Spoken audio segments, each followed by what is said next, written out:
Almost rage bait. Has Euphoria gone from defining Gen Z to dividing them? For a few years, Euphoria felt less like a TV show and more like a cultural event.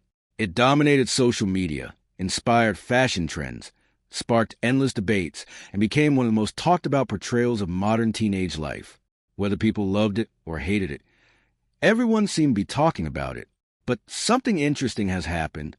The same show that was once praised for capturing the mood, anxieties, and aesthetics of a generation is now facing a very different conversation.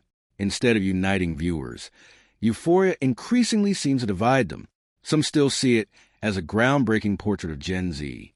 Others view it as an exaggerated, unrealistic spectacle that mistakes shock value for meaningful storytelling. So what changed? Did Euphoria change? Did the audience change? Or was the relationship between the show and its viewers always more complicated than it appeared? When Euphoria first exploded in popularity, it arrived at a unique cultural moment. Social media was already shaping how young people express themselves. Mental health conversations were becoming more mainstream, and audiences were looking for stories that felt raw, emotional, and unfiltered. The show offered all of that and more. Its visual style was unlike almost anything else on television. Every frame looked carefully crafted for discussion, screenshots, and viral moments. The makeup, costumes, music, and cinematography created an atmosphere that felt instantly recognizable. For many viewers, especially younger ones, Euphoria seemed to understand something that older generations often missed. It captured feelings of uncertainty, identity struggles, loneliness, addiction, friendship, and the pressure of living in a world where everything can become public in seconds. Even people who didn't necessarily relate to the characters could recognize the emotions underneath them. That's why, for a while, many commentators described Euphoria as a defining Gen Z show. But that label created a problem.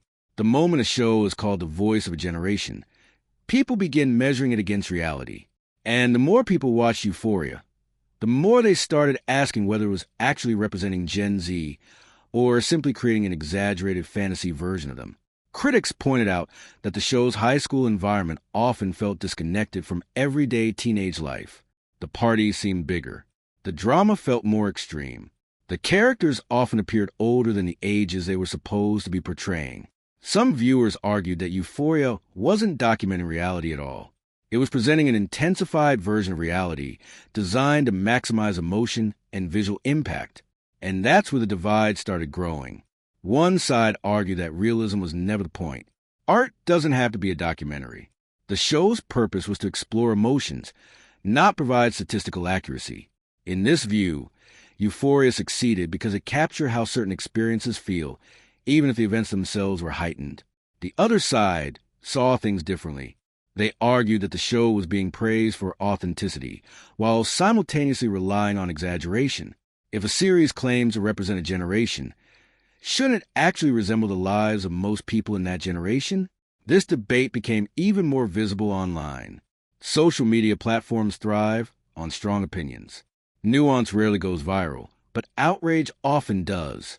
As Euphoria became bigger, discussions around it became more polarized. People weren't simply saying, "I enjoyed this episode."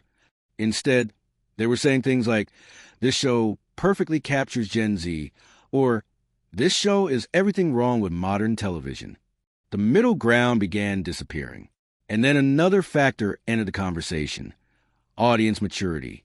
The viewers who embraced Euphoria during its early seasons have grown older. Many are now looking at the show through a different lens than they did when it first premiered. Stories that once felt revolutionary may now feel repetitive. Characters who seemed fascinating may now seem frustrating. Themes that once appeared bold may now be viewed as overly familiar. This isn't unique to Euphoria.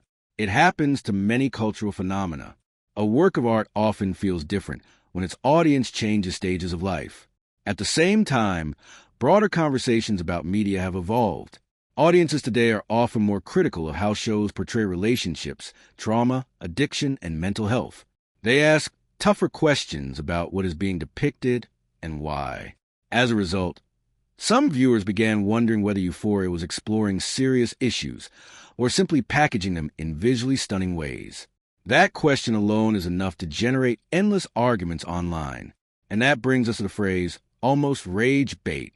Rage bait usually refers to content specifically designed to provoke anger and engagement. Euphoria isn't necessarily created for that purpose, but its reputation increasingly resembles something adjacent to it. Mention the show online, and you'll often see immediate reactions. People rush to defend it. Others rush to criticize it.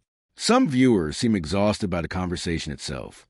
In other words, Euphoria has become one of those cultural objects that triggers debate almost automatically. The show may not be rage bait, but talking about it sometimes feels like rage bait. What's fascinating is that this transformation might actually reveal something important about Gen Z itself. The generation is frequently discussed as though it shares one unified identity. But in reality, Gen Z is incredibly diverse in its experiences, values, interests, and perspectives. A single television show was never going to represent everyone. Perhaps Euphoria didn't stop defining Gen Z. Perhaps the idea that it ever could was the real misunderstanding. What we're seeing now isn't necessarily a failure of the show. It may be the collapse of the expectation that one piece of media can speak for an entire generation. Some viewers see themselves in Euphoria. Others don't. Some admire its artistic ambition. Others reject its approach entirely. And maybe that's exactly why the conversation remains so intense. Because beneath every argument about the show is a larger question. Who gets to define a generation in the first place? Is it television? Social media? Influencers? Artists? Statistics? Personal experiences?